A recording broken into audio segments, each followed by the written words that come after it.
Lórí fídíò tí mo ṣe lánàá náà ni tó ń já rìnrìn lọ́wọ́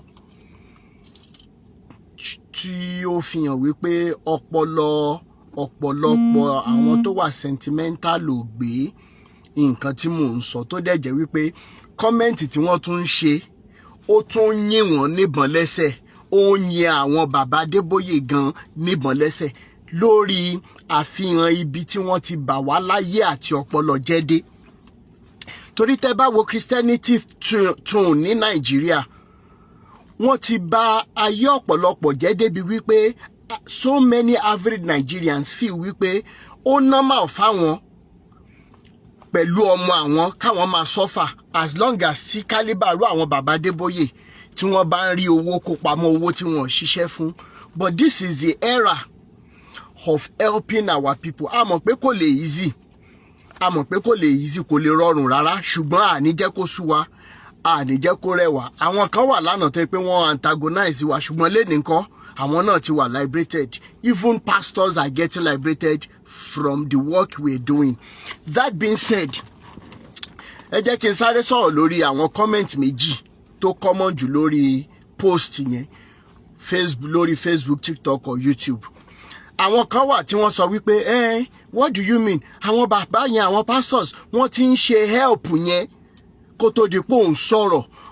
Yet tí mo sọ nínú fídíò yẹn ni wípé tó bá yẹ pé àdúrà ló ń gbà tí ì ṣe wípé ká lọ ṣiṣẹ́ ká dẹ̀ nífẹ̀ẹ́ ọmọlàkejì, kí ni reason tẹ́ ṣe máa pray tẹ́dẹ̀ máa gba tithe àti offering lọ́wọ́ àwọn èèyàn pẹ̀lú ìlérí nínú Bible wípé ẹni tó bá ń san cankerworms á ṣe fèrèsé ọ̀run. Tí fèrèsé ọ̀run bá ṣí sílẹ̀ fún àwọn tó ń san tithe, tó ń pray, tó ń san àdákú lówó church fún yín, kí ni reason tí ẹ tún ṣe ń ṣe poverty alleviation programs fún ẹni tẹ́ expect kí fèrèsé ọ̀run ṣí sílẹ̀ fún?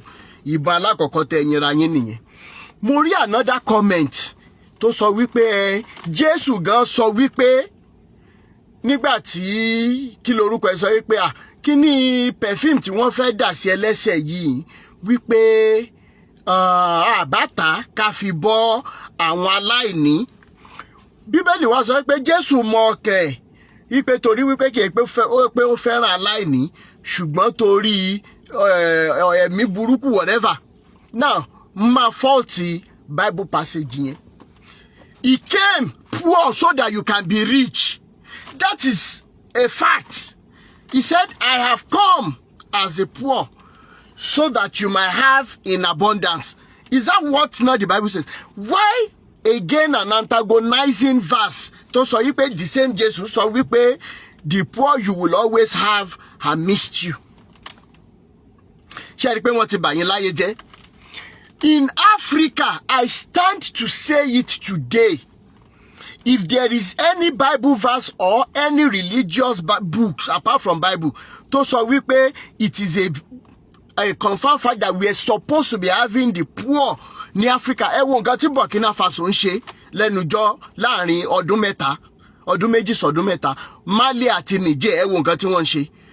This is a confirmation to tell you that we are not supposed to have the poor in Africa. We are not even created like that. It is this ideology that we will always have the poor. Onírú àwọn bàbá Adébóyè à ń kó báǹkì lé lórí, òní ẹ̀yin olùṣẹ́ aláyé bàjẹ́ rádaràda ẹ̀, òun lẹ wá ń tún sọ lórí ẹ̀rọ ayélujára. Tẹ́ bá dẹ̀ sọ wípé nígbọ́, àwa náà nígbà. We are not supposed to have the poor in Africa. Yes, maybe outside Africa. Because they do not have resources, so many of them are bound to be poor. Unfortunately, wọ́n ti sọ gbogbo plan yẹn dojú kejì. Mo dẹ̀ ti explain nínú live video mi kan, which I will still do a short video on, kí ọ̀pọ̀lọpọ̀ yín lè understand that ọ̀rọ̀ àwọn òyìnbó gan tó gbé Bible wá fún wa tí wọ́n sọ wá dọ̀lẹ, tí wọ́n rò wípé àwọn ti bà wá láyé jẹ́, èèpà tó ń pa ara ẹ̀ ni wọ́n tí ó mọ̀ pé òun ń pajá. Because wọ́n ti sọ wá dọ̀lẹ tán sìn. Our graduates, the certifications of the given to our graduates in Africa, so many of them cannot be defended, and they will be looking to get workforce from Africa through immigration processes. Now, when the time comes that they can't even have good doctors again, good teachers again, good engineers again, what happens next? Ó mì pé àwọn tó bá kó wá sílùú wọn náà wọ́n máa wá kọ́ọ̀sì chaos tó ń lọ lọ́wọ́ ní Africa. That being said, gbogbo ẹ̀yin tẹ́ máa ń wá make comment lórí post mi, ó yẹ kẹ́ ẹ mọ orí èèyàn tẹ́ fẹ́ wá bá wípé máa ní answer fún yín, because I am not doing it for sentiment, I'm not doing it for personal reasons. I am doing it so that even the generation bá ti bọ́, tó bá ti bọ́ lọ́wọ́ generation, the next generation of our children will never go without being spoken for. Ayé wọn ò gbúdọ̀ rí báyé tí wá ṣe rí, wọn ò gbúdọ̀ travel lọ sí abroad unless for short vacations. Ọmọ ọba ni wá, ọmọ aládé ni wá. Elédùmarè dá wa nílé aláwọ̀ dúdú, ó dá wa pé ó dá wa tán. Even in our villages, look at the richness in the soil. Tí ẹ̀yin olòṣì kan wá yinra yín níbọn lẹ́sẹ̀ lórí pósà bí mo tún ṣe pẹ̀lú ẹ̀mí ìrẹ̀lẹ̀ tó ṣe rí pé ẹ̀yin kan tún wá ń bú mi. Mi ìdẹ̀rí yín bá wí ní tí gbogbo àwọn bàbá ẹ̀ ti raise sáwùjọ ni. Wípé a gbúdọ̀ mọ bára wa jà ní gbogbo rádaràda tí wọ́n ń ṣe káàkiri tí wọ́n lórúkọ Jésù ló ń ṣe, kì í ṣe orúkọ Jésù kankan. Torí Jésù yìnyẹn gan sọ fún kí lórúkọ máàna olówó yìí tó ní pé kí lòun lè ṣe tóun fi lè wọ̀jọ̀bọ̀ náà. Olórí burúkú yín ò rí Bible verse yẹn quote. Ẹ wo tẹ́ ń quote as Bible verse torí wọ́n ti bà yín lọ́pọlọ àtayé jẹ́. Now, Jésù sọ fẹ́ ni pé lọ ta gbogbo ìní ẹ lọ fún àwọn tí ò ní. Wọ́n ní ìbànújẹ́ ni máa yẹn fi lọ. Wọ́n wá sọ pé it is easier for a camel to go through the eye of a needle than for a rich man to enter the kingdom of God. Ṣé Bible verse yìí ó yẹ exempt àwọn bàbá Adébóyè gbogbo wọn, Oyèdépò pẹ̀lú gbogbo àwọn ìkérègbè tó wà lábẹ́ wọn. Ìyẹn tún lọ. Another one ni wípé táwọn bàbá ẹ̀ tẹ̀yìn tẹ́ ní pé wọ́n ń ṣe ṣé orúkọ family yín gbogbo ẹ̀yin tẹ́ dáwó ló wà lórí gbogbo nǹkan tí wọ́n establish sí Fẹ́wàrà tàbí ní Kwara tàbí gbogbo àwọn ilé tí wọ́n rà káàkiri. Ṣé orúkọ family ẹ̀yin tẹ́ ń da owó yẹn àdákù owó yẹn ṣé orúkọ yín ló wà ńbẹ̀? Màá wá fún yín ní illustration kan lẹ́nu tí wọ́n bá fún each of these abaniláyé jẹ́ tó pera wọn ní pastor GOC yìí tí wọ́n bá fún wọn ní tí wọ́n bá pa 10 million, it is only 1,000 naira 2,000 naira náà fi ń ṣe charity tẹ̀lé pé wọ́n ń ṣe yìí. Ìyẹn lọ bẹ́ẹ̀. Finally ni wípé ẹni tó bá lóhùn ò ní gbọ́n bọ̀rọ̀ yóò gbọ́n lélẹ̀ egbòdẹ̀ níyàn àmọ̀ ọ̀rọ̀ àtàsí yín nínú. Bẹ́ẹ̀ ni our children are our main focus. Wọn ò ní ṣerú ẹgbẹ́ wọn. If these men have succeeded in enslaving our own parents, some of our brothers and sisters obviously are now being used as servants ní ọ̀dọ̀ àwọn tá à ń sọ yìí, lọ́dọ̀ àwọn ọmọ wọn. Irú àwọn ọmọ Adébóyè, irú àwọn Lékè, irú àwọn David Oyèdépò Junior whatever. Tírú wọn yẹn tí wọ́n bá ti mú àwọn brothers àti sisters wá sí. Tẹ́ bá notice wọ́n tún ti ń initiate àwọn ọmọ kéékèèké nsìn. Wọ́n ń groom àwọn ọmọ yẹn kí wọ́n lè tún ṣe ẹrú fún àwọn ọmọọmọrú àwọn Adébóyè and everything. And kàkà tírú ẹ̀ fi máa ṣẹlẹ̀ kàkà kílẹ̀ ẹ̀kú ilẹ̀ máa ṣá ni. Èmi Rótìmí Daniels ò ní wà láyé tírú ẹ̀ fi máa ṣẹlẹ̀. We will speak for those children, because that is the least they deserve from us as parents. We will not stop this liberation movement. Enough is enough. Africans, we need to wake up, go back to start working instead of depending on miracles. There is no any other miracle apart from being able to sleep at night. Kó jí láàárọ̀. Gbogbo àwọn prayer camps tẹ̀rí yẹn irọ́ ló wà ńbẹ̀. Wọ́n fi ń bá wa láyé jẹ́ ni, to give us hope against hope. And enough is enough. If you know that this video explains very well the abnormal comments tí mo ní wọ́n ṣe, please you can give it a like, you can share it. Enough is enough. A fight to finish. A luta continua, Victoria Asata. Odiku àtẹ̀mọ́ra, ẹ̀kú ara fẹ́ra, Elédùmarè àmọ́jọ́ jìnnà síra, òní ṣe ní àkúfà. Ẹ̀pẹ̀lẹ́. Family matters. Ibo ni ká ti bẹ̀rẹ̀? Ibo ni ọ̀rọ̀ family wa dé? Torí tí hope bá máa wà lọ́jọ́ ọ̀la, ẹ jẹ́ ká kọ́kọ́ gbà wípé àwa tá wà ní generation, àwa òbí ní generation yìí. A níṣẹ́ láti ṣe o, ìyẹn tá bá tètè realize ẹ̀. Torí wọ́n ní wípé òkèèrè báyìí ni olójú jíjìn ló ti ń mú ẹkún sùn. ẹ jẹ́ mọ́ gbé wa wọlé ní kọ̀ọ̀kan. Tìkàtìkàtìkàtìkàtì. Ẹ jẹ́ mọ́ gbé wa wọlé ní kọ̀ọ̀kan. Ẹ jọ̀ọ́ gbogbo ẹ̀yin tí Elédùmarè fún ní ọgbọ́n, ìmọ̀ àti òye lórí ọ̀rọ̀ marriage, bóyá marriage ti dàrú tẹ́lẹ̀ ni o, ọ̀nà tẹ́ gbé dúpẹ́ lọ́wọ́ yín o. And lastly, fún gbogbo ẹ̀yin ọlọ́pàá tẹ́ ẹ wà ń bẹ̀ ní àwùjọ. Ẹ ń gbọ́ dídè wa lọ́wọ́. Ẹ jọ̀ọ́ ẹ jẹ́ ká jọ ṣe, èmi nìkan ò lè dá ṣe. Pàápàá jùlọ ẹ̀yin tẹ́ ẹ ti marry tàbí tẹ́ ẹ ti marry rí, kí ló ṣẹlẹ̀? Ipa wo lẹ kó? Kí ni tó ṣẹlẹ̀? Ọ̀nà wo ni ẹ̀yin tó dẹ̀ jẹ́ pé bóyá ẹ marry rí, ẹ jà, ẹ dẹ̀ tún wá parí ìjà yẹn, ọ̀nà wo lẹ gbà fi parí ẹ̀? Ẹ jẹ́ kí a gbọ́ lẹ́nu wa lénìí. Kí ni ipa tí ohun tó bá ń ṣẹlẹ̀ nínú marriage ní lórí àwọn ọmọ wa? Lórí àwọn ọmọ wa. Sister mi Ebony, ẹ jẹ́ kí n kọ́kọ́ gbé yín wọlé. Family Matters lètò, ètò ní Family Matters. Ẹ kálẹ́ mà. Ẹ kújọ́ mẹ́ta, lọ́wọ́ ń yá o, gbogbo ilé ẹ kálẹ́ o, gbogbo fàájá, Ọlọ́run á mú wa gúnlẹ̀ ayọ̀ o. Àmín. Nǹkan tí èmi fẹ́ sọ ni pé lórí family, gẹ́gẹ́ bí ọmọdé ti tèmi nínú family, number one, a gbọ́dọ̀ jẹ́ kí ìfẹ́ wà, because ìfẹ́ ló máa jẹ́ kí àwọn ọmọ máa mọ bá a ṣe tó. Ìfẹ́ ló máa mọ bí àwọn ọmọ wa mọ́ ṣe máa mọ̀ báwọn náà ṣe máa hùwà. Like nísìnyí, nígbà tí bàbá àti ìyá tí wọn ò bá kí ń fẹ́ ríra wọn, firstly àwọn family míì wà tó jẹ́ wípé ẹ lè rí wọn kí bàbá àti ìyá kan jìjọ jẹun papọ̀, kò dẹ̀ yẹ kó rí bẹ́ẹ̀. Most family, àwọn family kan wà tó jẹ́ wípé kò sí bọ́n ṣe máa ṣe tí ọkọ ò bá dé, like me o, tọkọ mi ò bá sí around, màá mọ̀ pé kò sí around, but tó bá jáde kò sí condition tó máa mú mi pé mo fẹ́ jẹun kó tó dé. Bóyá ibi yẹn pa mí o, bóyá kò pa mí o, mo must ní sùúrù kó fi dé kí n tó lè jẹun.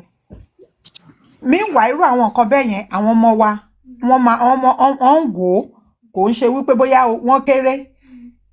Tí misunderstanding díẹ̀ bá wáyé, àwọn ọmọ yẹn tán bá ti rí pé bóyá èèyàn like me sí nǹkan tó bá mú mi tí n bá fi jẹun, wọ́n máa béèrè pé what happen, wọ́n máa béèrè lọ́wọ́ mi ni. So ẹ mọ̀ pé irú nǹkan bẹ́ẹ̀ yẹn ó ti ń hàn sáwọn ọmọ yẹn pé nǹkan kan ń ṣẹlẹ̀ láàárín bàbá àti ìyá.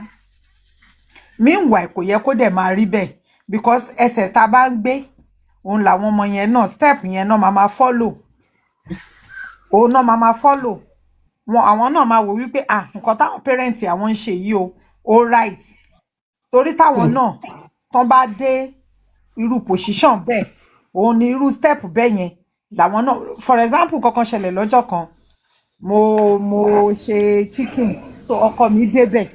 Meanwhile, pé mi ṣe ẹdìyẹ yẹn tán, èmi kàn mo wá parọ́ torí mo mọ̀ wípé ó máa ń like pé tó bá ti wà round, ẹ fún mi ní, mo must fún ní gizzard yẹn tó wà nínú ẹdìyẹ yẹn. So ó wá ń béèrè lọ́wọ́ mi pé gizzard yẹn dà, mo wá ń joke, mo wá ní èmi ti jẹ́ o. Ló wá ní kí ni reason tí mo ṣe máa jẹ́, kí ni reason? Òun ni olórí ilé, mi ò ní right láti jẹ́. So àwọn ọmọ yẹn wá ń rẹ́rìn wípé wọ́n ti mọ̀ pé mi ò jẹ́. Mo wá sọ fún pé okay, ó yá, mi ò jẹ́ o. Ló wá ní òun ti rí wípé mi ò. Àwọn ọmọ wá ń rẹ́rìn, àwọn ọmọ yẹn náà mọ̀ pé mi ò jẹ́. Wọ́n sọ pé daddy don't worry, kíníkan. Mo wá ń wò wọ́n. Later wá gbà wá lọ sọ fún àwọn ọmọ yẹn pé if you are married, ask your wife that where is the gizzard. Don't allow your wife to eat the gizzard. Mo wá àwọn ọmọ yẹn wá ní ṣàmọ̀ everybody ṣàṣeré, everybody rẹ́rìn, inú everybody dùn.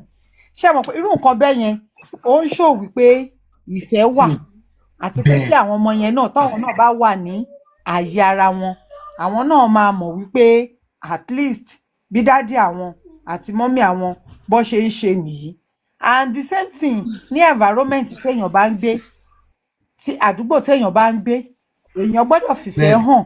So ní inú community yẹn àbí inú estate yẹn, wọ́n máa mọ̀ wípé at least ara wọn kan nínú estate táwa ń gbé tó jẹ́ pé wọn ò lè ever wọn ò lè fi nǹkan tó kéré jù nínú nǹkan wọn kán fi sílẹ̀ fún estate pé ẹgbà mo fi kinní mo fi sílẹ̀ and adẹ̀rẹ̀ àwọn kan tó dẹ̀ jẹ́ wípé ṣé mọ̀ pé irú nǹkan yẹn nítorí kò mọ wọn lára láti ilé torí pé kò mọ wọn lára láti ilé kò sí nǹkan téèyàn lè ṣe sí kò sí nǹkan téèyàn lè ṣe sí torí kò mọ wọn lára láti ilé they cannot give out adẹ̀rẹ̀ àwọn kan tó dẹ̀ jẹ́ wípé kò sí kí nǹkan yẹn kéré jù báyìí wọ́n máa wò wípé ok ẹ jẹ́ ká fún community ẹ jẹ́ ká fún estate ẹ jẹ́ ká fáládùúgbò ẹ jẹ́ ká torí kí ni torí pé ìfẹ́ yẹn wà ní so irú nǹkan bẹ́ẹ̀ yẹn inú ilé ló ti máa ń bẹ̀rẹ̀ àwọn ọmọ tá a dẹ̀ bí láyé ìsìn nǹkan tá a bá ṣe òun ni wọ́n máa kò ń ṣe pé ó di ìgbà tán bá dé school nǹkan tá a bá ṣe nínú ilé nǹkan yẹn like irú ọmọ mi sìn tó bá kó provision tó bá kó snacks lọ sí school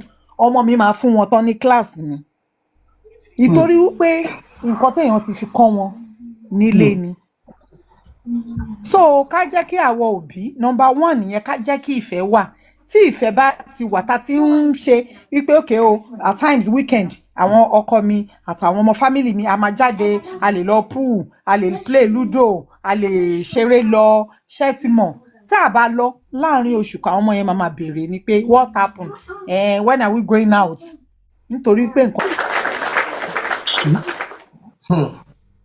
ẹ ti gbọ́ nǹkan tí ìyáàfin wa sọ ẹ má gbàgbé mo sọ nǹkan kan pé tí ògiri fámílì ò bá lanu ní ọ̀pọ̀ gbà aláǹgbá religion negative impact of religion fámílì wa ẹ jẹ́ kí n gbé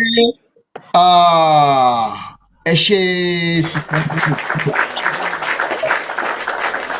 ìfẹ́ ó ṣe pàtàkì nínú ẹbí ọ̀nà tí a ṣe ń gbà fi ìfẹ́ hàn mo mọ̀ pé ó yàtọ̀ gedegbe bí ẹni báyìí ṣe mọ̀ pé òun ṣe lè fi ìfẹ́ hàn ó yàtọ̀ sí bí èmi ṣe lè fíìl pé mo lè fìfẹ́ hàn ṣùgbọ́n ju gbogbo ẹ̀ lọ ká fi ìfẹ́ hàn síra wa brother Dan ṣe wà ń bẹ̀ sà.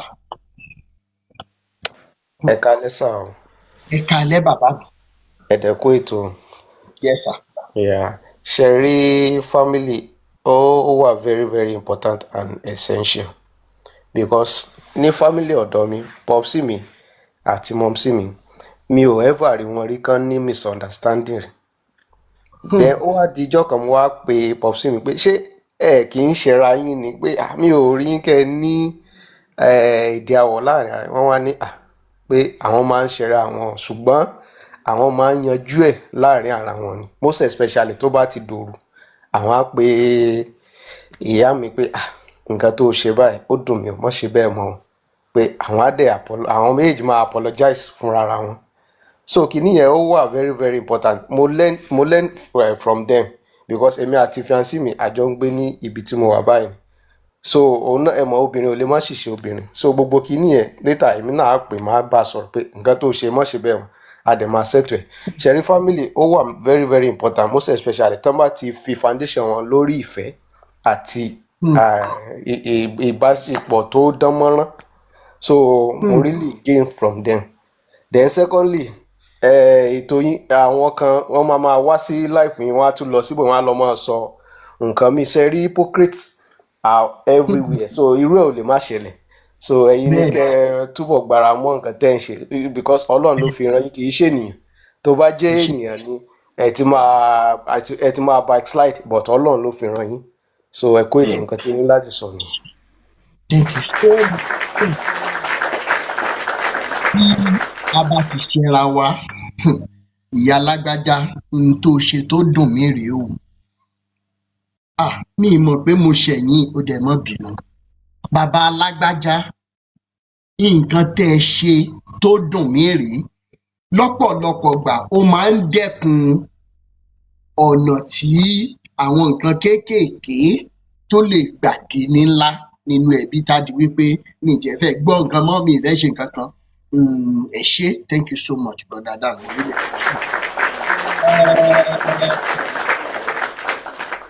Brother no sister wúrà ṣe wà bẹ́ẹ̀ mo ń bọ̀ star lady sister wúrà ẹ̀yin ló kàn wúrà ṣe wà bẹ́ẹ̀ Folówó ṣeléṣẹ́ ìwà ń bẹ̀. Brọ́dà mi, Ẹ kálẹ́ sà, ẹ mọ̀ kalẹ́ bàbá mi, ẹ kú ètò, ẹ kú ọjọ́ mẹ́ta sà. ìjọ kan pẹ̀lú bàbá mi, Kò ní bàjẹ́ lágbára Ọlọ́run o. àṣẹ Èdùmàrè, Nǹkan tá ẹ ti bẹ̀rẹ̀, Ọlọ́run á máa bá yín tẹ̀síwájú. àṣẹ Èdùmàrè. Kò ní sún wa, kò ní rẹ̀ wá. Àmín.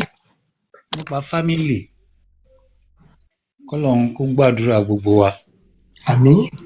Ibi tí ọ̀rọ̀ fámìlì tó kọ́kọ́ bẹ̀rẹ̀ níbi relationship, k'Ọlọ́run má jẹ́ kí ẹnì kọ̀ọ̀kan wá ṣìyàn tàbí ká ṣìgbé. Because téèyàn bá dẹ̀ ti ṣe mistake, ó difficult láti correct. Hmm. With my own experience, my own personal experience, I will advise everybody pé ká tó yàn, ká take time dáadáa. Hmm. Professor mi kan sọ̀rọ̀ kan gbà kan, Professor Akínnáwó lorúkọ ẹ̀, ó ṣiṣẹ́ pẹ̀lú AU. Ó ní tó bá fẹ́ mọ irú obìnrin tí ọmọkùnrin like, ó ní nǹkan méjì la fi ń wọ̀n. Irú obìnrin tí ọmọkùnrin like, ó ní tó bá ń ra iṣu lọ́jà, irú iṣu tó bá ń rà, tó bá yẹ pé iṣu tó kéré, tó short, tó ṣe rùmúrùmú, kó ti mọ̀ pé èèyàn tó sanra tó kúrú ló máa fẹ́. Tó bá dẹ̀ ṣe pé iṣu tó gùn, tó slim, ẹ ti mọ̀ pé ẹni tó ga, tó slim ló máa fẹ́. Ó ní ìkejì, irú ìyá ọkùnrin lọkùnrin máa ń fẹ́ láti fẹ́. Tí ìyá bá jẹ́ ẹni tó ga, ó máa fẹ́ ẹni tó ga. Tí ìyá bá jẹ́ ẹni tó kúrú, ọmọkùnrin yẹn máa like ẹni tó kúrú. Ó ní ká fi sọ́wọ́ òsì ká má fi jẹun. Ó tún wá sọ̀kan, ó ní tá bá fẹ́ fẹ́ àwọ̀ pé àwa tá jẹ́ ọ̀dọ́ tá àti ìmárì ńgbà yẹn, pé obìnrin tí bàbá àti ìyá ò bá ti gbé papọ̀, pé ẹ má fẹ́ o. Pé because ọmọbìnrin yẹn náà ó máa ti nígboyà wípé sínsìn ìyá òun lè dá àwọn tọ́, pé tọkùnrin kan bá ṣe mọ̀nàmọ́ná, òun lè dá ọmọ tọ́. A ti ní courage yẹn láti ilé ìyá ẹ pé ṣèbí ìyá àwọn nìkan ló ń tọ́jú àwọn, so òun nìkan náà lè ṣe. So irú wọn yẹn wọn kì í ní ìfaradà láti dúró pẹ́ nílé ọkọ because of the upbringing. Pé so ká wash out. Ṣùgbọ́n ó wá jẹ́ ká sọ pé unfortunate thing for me myself láti experience àti encounter irú nǹkan báyẹn. Èmi jẹ́ nìkan tó yẹ pé mo like àti máa dáná. All have been weakened. Hezbollah. Bí àwọn bá ti lọ ibiṣẹ́ because hairdresser ni, kó tó dé màá ti ṣe oúnjẹ, pé mi ì fẹ́ káwọn ọmọ jẹun late, màá ṣe oúnjẹ táwọn màá ṣe títí ẹ̀, màá tọ́jú ẹ̀ fún. Ìgbà míì tí n bá wà nílé lọ́sùn tí mi ò lọ ibiṣẹ́ torí iṣẹ́ mi gbà yẹn ó máa ní off, mo lè tí n bá ṣe anything tó strange tàbí tó jẹ́ new thing torí máa ń try láti experiment, màá ṣe kíní ẹ̀, màá fi ránṣẹ́ sí ní ṣọ́ọ̀bù ẹ̀, inú ẹ̀ dẹ̀ máa dùn, ó máa fi hàn àwọn èèyàn ọkàn ló ṣe lé, ọkàn ló ṣe lè. We love each other tó yẹ kó dé stage kan mò ń kọ́ irun dídì lọ́wọ́ ẹ̀ free time mi, ó dẹ̀ train, mo dẹ̀ mọ irun àdìmọ́lẹ̀ táwọn àgbà yẹn mo dẹ̀ mọ́ ṣe. But nígbà tí nǹkan máa ṣẹlẹ̀ ńkọ́, I lost a job, my pay job, everything bẹ̀rẹ̀ sí change débi pé owó lédi ò àrówó sọmọ́, separation á fẹ́ wá. Ó wá sọ pé nìkan, ó ní kí n jẹ́ ká lọ sílé mọ́mì òun, ká lọ máa gbé lọ́dọ̀ mọ́mì òun. Ní mi ò lè ṣe. Mo ní because mi ò tiẹ̀ lè gbàdúrà kí n sun lọ́jọ́ kan lé àná, kí n jí láàárọ̀ kùtù àná màá kọ́ dọ̀bálẹ̀ kí. Nílẹ̀ Yorùbá wọ́n lẹ́yìn tó bá sùn lé àná pé orí àkìtàn ló sùn. Pé mi ò lè ṣe o. Kó jẹ́ báyìí, kó jẹ́ ká lọ sí ìlú wa, ilé wa ń bẹ̀. Tá bá dẹ̀ sí sẹ́tù tán á padà, tàbí ká lọ sọ́dọ̀ ẹ̀gbọ́n mi nífẹ̀ẹ́. Ó lóun ò lè lọ, òun ò lè ṣe kíní kan. Òun ló wá suggest òun á lọ sọ́dọ̀ mọ́mì òun. Ó wá bẹ̀ mí wá ìkan náà àwọn tá a ti jọ gbé rí, family friend, mo á ń gbé lọ́dọ̀ wọn. To cut the long story short, sir, keeping of this distance ló fà á tí a fi lọ bá ọ̀rẹ́ àtijọ́ ẹ̀ tó ti jọ lọ school tó di pé wọ́n tó bẹ̀rẹ̀ sí fẹ́ra wọn. Gbogbo ìfẹ́ tá a ti fi hàn síra wa tó hàn sáwọn ọmọ gbogbo ẹ ti diminish. So my advice for family to grow, we need to trust each other. Torí nǹkan tó fa problem ni lack of trust. Mo ti gbà pé ibi tí mo wà. àgbọ̀yìn dáadáa ohun yẹn lọ ṣáà ń lo earpiece ni. No, mi ò lo earpiece, ẹ kí n sọ̀rọ̀ sókè. Mo rí nǹkan tó kọ̀ sí kinní yẹn jù ni lack of trust. So nínú relationship àbígbéyàwó a gbọ́dọ̀ trust ara wa. Because àbá trust ara wa kò sí ìgbà yẹn ni àwọn ará àtà lè wọlé sí ẹnìkan lára kó sọ̀rọ̀ fún kó dẹ̀ gbàgbọ́. Bẹ́ẹ̀ tó bá yẹ kó ó ti trust ẹnì kejì ẹ̀ kò sí nǹkan tó lè sọ fún láyè kò ní gbàgbọ́. So pàtàkì jùlọ nínú ìgbéyàwó a gbọ́dọ̀ mọra wa dáadáa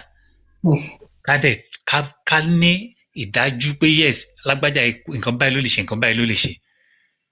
Torí kémi pẹ̀lú ẹ̀ tó fẹ́ra mo jẹ́ kó yé wípé àárín obìnrin ni mo wà o, gbogbo obìnrin máa ń bá ṣeré. Tí n bá báyàn rajà lásán before you know it àti the family friend. Mo dẹ̀ mú wá gbà tó yẹ pé mò ń ṣe kọ́ọ̀sì OAU yẹn because part time mo ṣe. Àwọn ladies àjọ ń lọ school tó yẹ pé tó bá wá láti Kútọ́nù ọ̀dọ̀ mi náà máa dé sí, mo pè kó wá mọ̀ wọ́n pé àwọn tó máa rí pẹ̀lú mi nìyí o, kò sí nǹkan kan láàrin wa o, ẹ̀kọ́ ló pa á pọ̀ ṣùgbọ́n kò trust. Kíní ẹ̀ ló fa separation wa. So gbogbo àwọn tó bá fẹ́ capital tó wà nínú ìgbéyàwó ẹ jẹ́ ká tú ilé wa kọ́ pẹ̀lú pé ká mọra wa dáadáa ká dẹ̀ ní ká ní ìgbẹ́kẹ̀lé nínú ara wa. Lágbájá nǹkan báyìí ló lè ṣe, lágbájá nǹkan báyìí ni ò lè ṣe. Kí n má parọ́ fún yín sà, ó ń fẹjọ́ mi sọ ẹni tó dàbí bàbá fún mi nínú ìgbéyàwó wa wípé mò ń fẹ́ ẹnìkan tí mò ń ra èso lọ́dọ̀ ẹ̀ ní bus stop wa. Kò dẹ̀ rí bẹ́ẹ̀. Tó gbà tó wá di pé kíní ẹ tó ti wá di ọ̀tọ̀ọ̀gàn tó ti boomerang, mo wá pe bàbá yẹn lọ́jọ́ tí mo gbé ìgbésẹ̀ pé bàbá nǹkan tó ní mò ń ṣe mi ò ṣe o. Ẹ jẹ́ kí n béèrè kẹ́kẹ́ sà tó dé iṣẹ́ rí pọ́ǹtì tẹ wá mú yìí. Kí ni irú àwọn eré wo lẹ máa ń bá ẹni yẹn ṣe? Tàbí kí ni báwo ni closeness yín ló ṣe tó débi wípé ìyàwó yín máa wá suspect pé bóyá ẹ̀yin àtẹni yẹn torí ṣẹmọ kíní yẹn máa ń fa wàhálà gan lọ́pọ̀ gbà. Mo dẹ̀ fẹ́ kí àwọn ọkùnrin learn ṣóyè yín wípé kódà ó máa ní límìtì ibi tá a máa bá obìnrin míì ṣeré mọ́ débi wípé kò ní fa pé obìnrin wá ń rò rárá tó máa wá feel unsafe.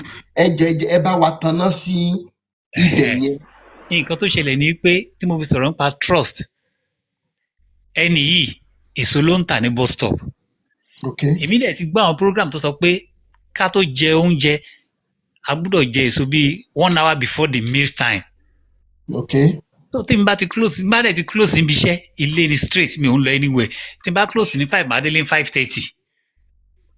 Tí mi bá dẹ̀ dé ní 5 mi ò jáde lọ anywhere. Ó sì mọ́ mi lára dé sí tí bá ti wọlé látàárọ̀ tí mo ti wà nílé nítorí pé mi ò lọ ibiṣẹ́ lé ní mi ò jáde mi ò ṣílẹ̀kùn mi rárá jáde síta látàárọ̀ mi ò rí daylight pé kí n kàn lọ síta. So that's the type of person I am. Tí bá ti wọlé mi ò tún lọ anywhere mọ́. So tí bá ti wá débi ọ̀dọ̀ eléso yìí ní bus stop tó jẹ́ pé ó ṣe ń gé watermelon lọ́wọ́ kó tó di pé ṣíṣí máa kún màá sáré grab ilé tí mo fẹ́ tí màá mú lọ lé màá wá mú pé títì mi ò pé kí n jẹ́ ń bẹ̀ so that time tí màá fi délé á ti máa lọ síbi 30 minutes màá kàn dúró 30 minutes màá jẹun so màá fún wọn tiwọn pé táwọn bá ti jẹun kí n tó délé after 1 hour àwọn tó máa jẹ so mo ṣe ń program ẹ nìyẹn àwọn gbé yìí sọ yìí tó ń rí mi ń bẹ̀ kì í ṣe pé mo jókòó orí ìdúró ni máa wá o àná obìnrin dẹ̀ ní ara àwọn spirit kókó ni ti Christ Apostolic Church the Apostolic Church ló ń lọ choir member ni èmi ò tètè mọ̀ yẹn but kò sí nǹkan tá a fẹ́ sọ ju pé gbogbo àwọn kọ́sọ́mà tó wà ń bẹ̀ wọ́n jọ máa ń ṣeré sọ̀rọ̀ bẹ́ẹ̀ mi ò kúrò wájú débi tí màá sọ pé mo fẹ́ jókòó orí ìdúró yẹn màá ti jẹ watermelon tí bá fẹ́ jẹ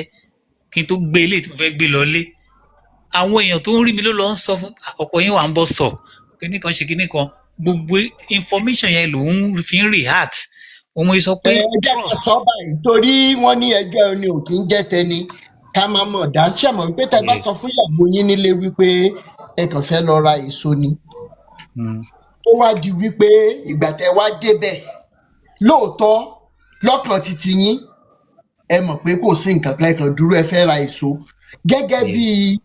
ọkọ tó níyàwó ńlé ṣe mọ̀ wípé tẹ́ bá wá lẹ̀ lọ ra èso ẹ̀ ń lo bóyá bíi 30 minutes 1 hour tẹ́ ẹ kàn dúró síbẹ̀ mi ì rò wípé ẹ fún ìyàwó yín ní àǹfààní láti trust yín because ó mà dàgbà tó yẹ pé bóyá ẹ mọ̀ pé ọ̀tọ̀ ní tẹ́ ẹ máa sọ action yín dẹ̀ máa sọ nǹkan míì ẹ̀yin gangan lẹ́mọ̀ Yes. lọ́kàn yín pé kò sí nǹkan kan so níbi ìyẹn ó jẹ́ gbogbo ìgbà yẹn ẹ bá ti wá jọ́sí irú nǹkan bẹ́ẹ̀ yẹn gan tẹ́ ẹ bá fẹ́ lọ ra èso sà bóyá ẹ bá jẹ ó yá jájọ lọ something like that tẹ́ ẹ bá dẹ̀ débẹ̀ àní tilẹ̀ ń tọ́lọ̀ obìnrin mi ò tiẹ̀ wá fẹ́ nǹkan míì ju pé ṣáà fún mi ní respect ni ṣáà fún mi ní Yes. respect bóyá nǹkan tó ṣẹlẹ̀ nìyẹn ṣóye yín torí mo fẹ́ jẹ́ ká kẹ́kọ̀ọ́ mi ìfẹ́ ká gbọ́ lẹ́ni again kí gbogbo wa Yes. kàn tún bẹ́ẹ̀ láì ṣe pé bóyá kẹ́ because target wa lẹ́ni ni wípé if some parents will listen to us today most especially women àwa ẹ̀yin tẹ́ ti marry and everything tá a bá lè swallow pride wa lẹ́ni we have the target of making the lives of our children better Better. n ta fẹ́ target lẹ́ni nìyẹn mi ò dẹ̀ fẹ́ jẹ́ ká kàn tún gbọ́ ká lọ lásán ṣòye wa so irú nǹkan bẹ́ẹ̀ yẹn ẹ ṣe ẹ̀yin náà dẹ̀ ti mọ̀ wípé next time ẹ ní jẹ́ kí closeness ẹ̀yin àtobìnrin míì kó wá di pé ó máa mú àìní àlàáfíà àìnílera bá ìtẹ́ ẹ ní sí ìyàwó ilé and àwọn Ilé. ọkùnrin gbà ló máa ń ṣẹlẹ̀ sóbìnrin náà o èyí tó ṣẹlẹ̀ sẹ́mi láyé ui máa ṣí àì pẹ̀lú wa lénìí orúkọ ọmọ yẹn gan máa dáa so ohun tí mò ń try láti sọ ni wípé bó ṣe ń ṣẹlẹ̀ lọ́kùnrin náà ló ń ṣẹlẹ̀ lóbìnrin kò sí nǹkan kan láàrin wa ọ̀rẹ́ mi. Ó tún dé church. Ẹni tá a jọ ń kọrin tá a jọ jẹ́ lead vocalist. Ó tún suspect. Ó wá ló máa join choir torí main church lèmi wà. Nígbà yẹn òun wà ní youth. Ó wá ló máa join choir main church. Àmọ́ ní kó máa bọ̀. Ó ní ó dàbí pé mò ń fẹ́ ọmọ èmi dẹ̀ ní mi ò dáa o ṣùgbọ́n mò ń ṣàkọ mi kàn lè kẹnu sí ìyẹn mo ní ó yẹ kó mọ̀ pé mi ò kàn ń sọ̀rọ̀ sí ìyẹn yìí ni a o mo ti make up mind mi I can't do such a thing no church torí láti kékeré mo ti sọ pé ẹni tẹ́gbẹ̀lẹ́ bá ti wà nù church láyé mi lè kẹnu sí because èèyàn ò ní free ó ṣẹlẹ̀ sí nígbà tí mo ti marry ọmọ kan tí mo ti ń target kò ń ṣe church member wa o mo ń target ẹ find mo ti mọ orúkọ ẹ ọjọ́ tá a pàdé ní church mo ní that is Jane then we became family friend nígbà tí àwọn àgbàyà church wá fún ọmọ yìí lóyún tọrọ délé ìyá ẹ ń bá mi jà pé Samson ó ṣẹ̀ mí àwọn ti gbà pé mi ni mo fẹ́ ọmọ èmi pé mi ni mo ń fẹ́ ọmọ èmi wọn dẹ̀ mọ́ pé mi ti ní òfin pé ẹni tá bá ti jọ wà ní anything group or band I cannot date so mo á sọ fún ìyá mo ní ìyá èmi kọ́ ọmọ lóyún àbúrò ọmọ ẹ ló ń dìfẹ́ẹ̀dì wípé bọ̀dá Samson kọ́ ló lóyún wọ́n ti gbà pé Samson ló lóyún nígbà tó wá pè mí délé wọn ìyá ní Samson ó ṣẹ̀ mí ó ṣẹ̀ mí mo ní mọ́mì nǹkan tí mi ò ṣe lè sọ fún yín pé wọ́n fẹ́ máa yẹn ni wípé tí bá sọ á dà yín pé torí pé mo bá òun àbí kò gbà fún mi èmi fẹ́ make a move tẹ́lẹ̀ but because of pé àtijọ́ wà ń kwaya I will never do such bí àwọn family ẹ ṣe bínú sí mi nìyẹn o wọ́n bínú dádì ẹ̀ custom ni ó ti plan àti help me kí n di custom officer kó n promote mi kó n ṣe gbogbo ẹ̀ ìgbà tán ni pé mi kọ́ mo ṣe bá a ṣe kẹ̀yìn síra nìyẹn so. ṣé ẹnìkan béèrè ní comment section bẹ́ẹ̀ ṣe ń kọrin ní church yẹn ṣó tiẹ̀ nígbà kankan tẹ́ máa ń kọrin fún ìyàwó yín lé. dáadáa ìyẹn ni mo lọ́ọ́ ṣe jù máa forúkọ ẹ̀ kọrin máa forúkọ ọmọ kọrin gbogbo yẹn máa ṣe àti lè sọ̀rọ̀ 30 minutes máa forin sí débi pé ìkànnù àwọn ọmọ mi náà ń sìn òun gan ló sọ fún mi nígbà tá a ríra pé pé ìyẹn náà ń kọrin o pé gbogbo nǹkan tí mo ń ṣe ìyẹn náà jọ mí gan gbogbo nǹkan tí mo ń ṣe ló ń ṣe ó ń sọ̀rọ̀ ó ń kọrin kò ń jẹ́ kó gbádùn kò ń ṣe kékeré kan but ó wá ń wò pé ṣáàṣì lè padà ṣá òun fúnra ẹ béèrè mo ní kò possible mọ́ because ó ti bímọ fẹ́ lómi kò possible kó tún padà mọ́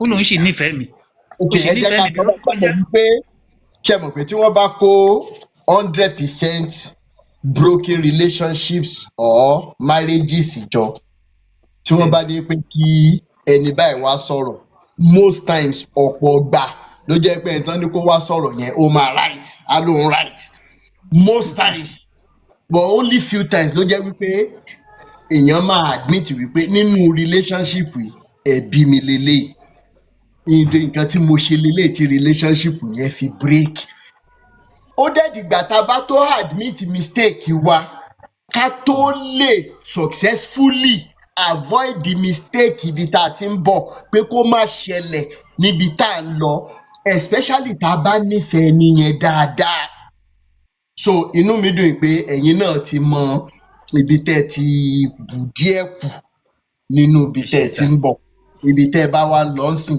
ẹ make sure wípé closeness yín pẹ̀lú obìnrin míì ẹ jẹ́ ìsá fún rárá pátápátá ẹ ṣe ẹ jẹ́ ká mọ kọ́lẹ̀ o ẹ jẹ́ definite and intentional live video là ń ṣe yìí ẹ jọ̀ọ́ nítorí Ọlọ́run nítorí kíni torí àwọn ọmọ wa ẹ jọ̀ọ́ nítorí Ọlọ́run torí àwọn ọmọ wa ẹ jẹ́ kí n fún wa nìkan kí n tó gbé ẹlòmíì wá sókè lórí ọ̀rọ̀ ọ̀rẹ́ mi ni láyé ìgbà tí mo wà ní UI àwọn tájọ jẹ́ akẹgbẹ́ nígbà yẹn bóyá tán bá ń wò wá wọn á mọ tí mò ń sọ yìí ọ̀rẹ́ mi kan Adéọlá Ọdẹ́dínà Theophilus brother mi cousin náà máa ń pè wá Rótìmí kí ló rí ní ara ọmọ yìí tó ládùúrà àwọn obìnrin tó yẹ ká kinní kan ò ní mo fẹ́ ìjọ́ tí mo dẹ̀ máa rí ọmọ yìí wọ́n ń ṣe rìhásà lọ́wọ́ ní GS office ní UI bẹ́ẹ̀ yẹn lẹ́gbẹ̀ẹ́ ní theatre art mo bá dẹ̀ fojú gan mo dẹ̀ pé ẹlẹ́wọ̀ ọmọ tó rí rùnmùrùnmù yìí mo dẹ̀ láìkẹ́ bó ló ń gbé awo hall ni kí ni room number ẹ o sọ mo ní màá dẹ̀ wá kí ẹ déètì ọ̀rọ̀ wọn bá ọ̀rọ̀ tájọ Sunday ẹ ló sọ fún mi pé bẹ́ẹ̀ di òun ìjọba ìbámu ni màá wá kí ẹ àṣé gẹ́gẹ́ bí ọmọ 100 level tó ń jẹ́ orientation tó fún mi pé ṣé ráwọn staylight yìí òdo ọmọgbọ́mọgbìn ni wọ́n bá ṣe tán pẹ̀lú ẹ kìnìkan wrong room number ló fún mi èmi lọ síwájú UI mo lọ ra kéèkì nínú kòsíkòsí àtúnra kéèkì mo dẹ̀ gbé wọ awohàn pẹ̀lú ọ̀rẹ́ mi a wá dé yàrá ibi tó júwe adẹ̀kanlẹ̀kùn àwọn yẹn náà wá ń ṣe patí kan lọ́wọ́ ẹ jọ̀ọ́ ẹni báyìí ni mo béèrè kò sẹ́ni tó jẹ́ bẹ́ẹ̀ nírú àwa mẹ́rin la wà ní yàrá àwa náà dẹ̀ la ń ṣe patí pẹ̀lú àwọn àtọ̀ nígbà tó ti fún mi ní wrong number ṣé we are welcome come in now làbádẹ́ bára wa sọ̀rọ̀ la ṣeré ajẹ kéèkì mi tí ẹ ríro a ti jáde tán ní F block ní yàrá yẹn ń jọ́nà lọ 3rd floor ẹni tó bá máa wò hàn dáadáa ó rántí story dáadáa mo dẹ̀ àwa ń lọ tiwa pé ká tún padà sí Z-Call ká tún lọ máa jayé wa bó ń dùn mí lọ́kàn pé mo dẹ̀ wish láti mọ ọmọ ẹ̀ wẹ́rẹ́ jẹ́ làbádẹ́ pàdé ọmọ ẹ̀ Rótìmí Daniel sir you came I promised you I will come why did you give me wrong room number tọ ó ti di whatever 300 level lèmi wà nígbà yẹn mo wà 100 level history ní faculty of art ẹ̀yin títí àwò mo kí yín o greatest white nódù èmi àtọmọ ẹ bẹ̀rẹ̀ ọ̀rọ̀ wa RCF lòun lọ RCF lẹ́nu òun mọ̀ mí ní peacemaker drama group dáadáa ta ni ò mọ̀ ẹ́ kìnnìkan tọ̀ ó ti ibi tá a fẹ́ gbé obì sí obì ti wù bẹ́ẹ̀. Now along the course of the relationship I stand to tell us today pé bẹ́ẹ̀ni àtọmọ bí a ṣe déètì tó or bí relationship yẹn ṣe tó àbára wa sùn tó ló sọ fún mi pé virgin lòun èmi dẹ́ gọ̀ǹgbà yẹn kí ẹ pé bóyá wọ́n ti já mi lójú proud to that and she was my second girlfriend. Now a ṣe ọ̀rọ̀ pé okay kó má bàa bá relationship wa jẹ́ there is a way you love a lady ṣe pé you would gbogbo tó bá ti fẹ́ wà máa bá fẹ́. No do tí bá ti wá fẹ́ wá sí faculty and gbogbo ìgbà tá à ń sọ yìí o ò lówó lọ́wọ́ olóò ní idea yẹn máa kú mẹ́nu ni à ń manage ń gbà yẹn ni pé ká ṣàṣetán ní school owó oúnjẹ owó faculty kìnnìkan so gbogbo ìgbà yẹn ń bá wọ lemon shirt sórí purple trouser bí àwọn SU yín okay skill náà ló bá dé o ò lè badmouth mi lè join bad gang torí mo fẹ́ lówó láti raṣọ èmi náà dẹ̀ lélẹ̀ ọ̀rọ̀ burúkú wà lẹ́nu kó tó badmouth mi gèmí gan ti bẹ́ẹ̀ wá size so gbogbo ìgbà yẹn the girl no dey appreciate say ìyí tí mo ní ni mò ń wọ̀ ọ̀rẹ́ mi Adéọlá Ọdẹ́dínà ó wà lára àwọn UI tó lọ represent Nàìjíríà ní South Africa lọ́dún kan lọ́hùn lórí cricket àwọn tó bá mọ UI dáadáa in the early 2000 Olúmídé Akíntòkun Ṣẹ̀yẹ gbogbo àwọn greatest UIs àmọ́ra wa dáadáa especially àwa ti Zik àti Awo Hall now mo fẹ́ mú nǹkan kan jáde tí bá ti ní mo fẹ́ wá ọmọ ẹ̀ wá sí faculty she would object pé irọ́ pé kí n má wá òun máa busy òun máa ṣe ó wá ní àwọn classmate ẹ̀ tí wọ́n jọ máa ń rìn ìkànnì wọn ń jẹ́ bí Tọ́mì wá ni wọ́n á sọ di Tọ́mì ìyẹn máa ń wọṣọ dáadáa pẹ̀lú àwọn ọ̀rẹ́ rẹ̀ àwọn ló máa ń fẹ́ bá rìn ní school area she was never proud of working with me inside UI gbogbo kìíní ẹ̀ ti wá hàn sí mi and meanwhile mi ti ẹ̀rọ pé ó tètè sọ yẹ́ẹ̀sì gan a sì ń ṣe ọ̀rọ̀ pé mo ṣáà nífẹ̀ẹ́ mo dẹ̀ gbọ́dọ̀ fi hàn pé mo nífẹ̀ẹ́ kí ni mo fẹ́ fàyọ ni wípé ní time tọ́mọ ẹ̀ máa sọ yẹ́ẹ̀sì sí èmi ti wà ní 500 level òun ti wà ní 300 level mo wà ní reading library Awo Hall tó wà ní D block yẹn mo ń lo fóònù bed tí MTN ṣe ń gbà yẹn tó ní silver colour báyìí ẹ máa ṣí báyìí ẹ máa dé báyìí ó ní ojú funfun báyìí tó bá rántí fóònù yẹn Àpínkẹ́ ní surname ọmọ yìí ó ní dẹ̀ ni mo fi save orúkọ ẹ̀ bí mo ṣe message wọlé mú eṣí the question being asked over and over again comes in the affirmative blue eye Ṣọlá pé thank you bọ́mọ alẹ́ ọjọ́ yẹn lọ́mọ yẹn sọ yes mo kọ́kọ́ ṣe èrè lọ sí yàrá àwọn ọ̀rẹ́ mi tó ti bá mi ẹni tó bá mọ movement mi ní UN gbà yẹn àwọn tájọ wà ní group Tọ́pẹ́ Àyìndé Rónkẹ́ Williams àwọn ti general family Bàrúwá lẹ́kọ̀ọ́ ni àwọn méjèèjì gbéra wọn dìdì lọ bá mi bẹ Fọlá Rótìmí nífẹ̀ẹ́ Rótìmí ò rí tẹnì kankan rò ó dìgbà tó bá sọ yes ó bullshit wọn ni these were the things tí mo ṣe for this girl to just say yes kí ni mo wá fẹ́ mú jáde ni wípé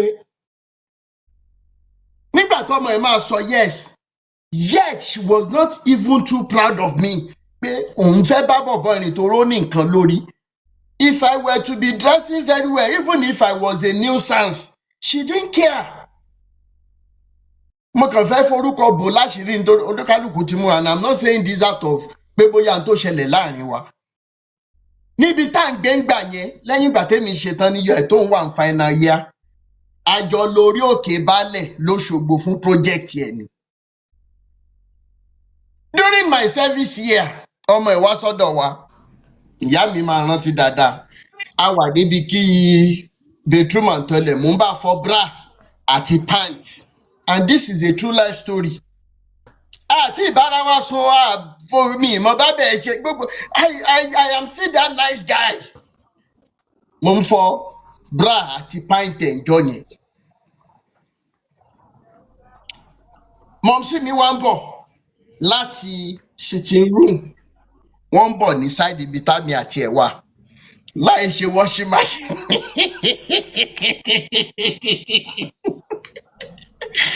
Now, ìfẹ́ ṣí èrè gan, I am telling you. Ó wá sáré gba bẹ́sìn yẹn lọ́wọ́ mi, mọ̀mísí mi dẹ̀ ti rí i. Nígbà tí mọ̀mísí mi débẹ̀ wọ́n wá wò ó. Ìyá Ìbàdàn fúnra wọn, àwọn náà láìkí àpòròkó báyìí. Wọ́n ní kí ló dé tó ń gbà lọ́wọ́ ẹ̀, ìyẹn ò jẹ́ tuntun. Tẹ́ ẹ bá fẹ́ ra yín lọ́la, ṣé èmi ni kí n máa bẹ̀ fọ́ ọ́ndìsì ẹ̀? Ó náà iṣẹ́ mi. Bí dádì ẹ̀ náà ṣe máa ń bá èmi náà ṣiṣẹ́ ilé when they were younger nìyẹn. My mom said this to this lady. I am telling you before God and man. Wọ́n ní so wọ́n ní obìnrin fún ọkùnrin lẹ́fọ̀ọ́ jẹ. Ta ni ìbá ti fún lẹ́fọ̀ọ́ jẹ? Ṣẹ́gbẹ́ ẹ̀ ní kó fún lẹ́fọ̀ọ́ jẹ àbí àbúrò ẹ̀? Ẹ ṣáà ṣera yín lóṣooṣù ọwọ̀ kẹ́ ẹ finú ara yín kẹ́ ẹ má fi nǹkan kan pamọ́ fúnra yín. That was my mom's advice. Pátá àti bèrè kọ́yàn. Mo bá dẹ̀ jókòó àgbàṣà. Àníwá gbogbo bá iṣẹ́ tá a bá jọ ń ṣe papọ̀, ó máa ń láwọn story míì tí ò tí ì sọ fún mi rí tó sọ fún mi, you know.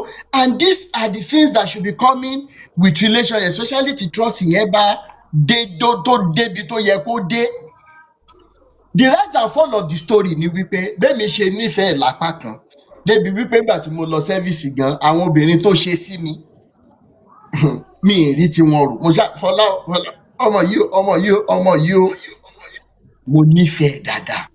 Now gbogbo ìgbà tá à ń sọ yìí, one, she had problem with the closeness I had with my very good friends. Kò sọ fún mi pé òun ní problem yẹn. She never said it until after my service year. Ló ṣe sọ fún mi tí brother Folowo ṣe lè sọ́nsìn pé how can you be dating me and the closeness with your friends, with your female friends, will be rubbed over my face over. Mo ní ó kàn ń wá tàmọ́ má tàmọ́. Ìwọ tó yẹ pé mo mọ̀ pé torí pé mi ì láṣọ, ó rò pé mi ní sense of dressing. Mo ní sense of dressing. Ǹjẹ́ èlèmi náà sọ tọrọ? Ó wá ní pé òótọ́ ni ná, pé tòun ò dẹ̀ mọ̀ pé bóyá tóun bá raṣọ fún mi, bóyá màá gbà á kìíní kan kìíní. Mi ṣe ní ìgbà tó bá dẹ̀dọ̀la tó bá fi bú mi, èmi náà bú ẹ padà ní àjọ búra wa ni. And I think that was the time she now went home in Lagos. She came back to Ibadan. She came back with 2 very lovely shirts tí mo fi máa ń ṣakọ ládùúgbò ń gbà yẹn. Now, the closeness we have with other females when we are in a relationship, we should be able to define it very well, either even as a man or as a woman. Then number 2, communications. Ó ṣe pàtàkì gan. Ìjọ́ tèmi àti ẹ̀ wá ráyè sọ̀rọ̀ yẹn pé so inú ẹ̀ ò dùn pé mi àti Tọ́pẹ́ àti Rónkẹ́ àti Wúrà àti gbogbo àwọn tájọ́, you don't like it. You should have said it. Kí ẹ pé bóyá máa dá wọn nù gbà yẹn, but mi ní máa rọ́ọ̀bù ẹ̀ sójú ẹ bóyá àwọn eré tá a máa ń ṣe tèmi náà kà kún. Rónkẹ́ láìkè eré padà ẹni tó bá mọ àwọn tí mò ń sọ yìí. We became family members. Oh yes, but a lè ṣeré pa, àṣọ ń bí ọmọ ẹ̀ nínú. But I learnt from that. Ìgbà tí relationship yẹn dẹ̀ dópin, which I will not say the reason why the relationship dópin, oníkálukú kan láì fọwọ́ kan rí. So ibikíbi tí girlfriend mi yẹn bá wà báyìí, inú mi nù pé gbogbo tó bá sọ nípa mi ní perfect, mo sì mọ̀ pé dáadáa ló máa sọ. And àwọn mistake tí mo mọ̀ tí mo ṣe ń gbà yẹn tó sọ fún mi, mo ti mú yẹn dání. Now, gẹ́gẹ́ bí ọkùnrin tàbí obìnrin, ẹ jọ̀ọ́ nítorí Ọlọ́run, ẹ jẹ́ ká take lesson ilé. Ìwọ tó bá ti ń ṣẹlẹ̀ sí lọ́wọ́lọ́wọ́, ó break up wo. Ǹjọ́ tó máa break up, okay, mi ni mo break up. Ó dẹ̀ ní tó ṣẹlẹ̀. Gbogbo ìgbà tó sọ pé virgin kì í ṣe virgin. Nígbà tèmi náà dẹ̀ kí nọ́ọ̀sù bọ́nú táǹkì rí ńkọ́, báwo mo ṣe fẹ́ mọ̀? Òun náà ló pàpà sọ fún mi. Bẹ́ẹ̀ni, débi wípé ó ní one of the days tó lọ sọ́dọ̀ ex ẹ̀. Nígbà tèmi àtàwọn ọ̀rẹ́ mi máa dé látèkó, mi ì rí nínú school. Hello, ibo ló wà kíní kan, kò ṣáà gbé kọ́. Send oríṣiríṣi message. Nígbà tó máa dé Sáwó hall lálẹ́ ọjọ́ yẹn, fúnra ẹnu ara rẹ̀ ló sọ fún mi pé nígbà tí mo ní mo máa dé ní 4 tí 4:30 dẹ̀ ti lù tí mi ì dé òun dẹ̀ gba ọ̀dọ̀ ọ̀rẹ́ ọlọ́mọ ní ọ̀dọ̀ ọ̀rẹ́ ẹ̀ wo ló lọ nìbàdàn ó lọ́dọ̀ x òun ni kí lẹ ṣe ń bẹ̀ mo fẹ́ mọ̀ àwọn ò bára wọn sùn ó kàn smoosh òun ni ó ṣe kinní orí tèmi náà tí ò ní fi ìyà jẹ mí náà ló jẹ́ kó tó ẹja fọ̀rọ̀ náà ẹ mú lẹ́sìn yẹn Dani thank you so much brother Folowo Ṣẹlẹ ṣé Tèmi wà bẹ́ẹ̀ Tèmi. rí ohun tí a mú wá fún wa lénìí ẹ bá wa like ẹ bá wa share ẹ bá wa subscribe sí Orí Òjíṣẹ́ TV ẹ bá wa tẹ notification bell sí àtàwọn bá tún mú àwọn àkọ̀tun wá fún wa ẹ̀yin lẹ́ ò kọ́kọ́ máa rí títí di ìgbà tá ò tún máa pàdé lórí Òjíṣẹ́ TV ó dàbọ̀.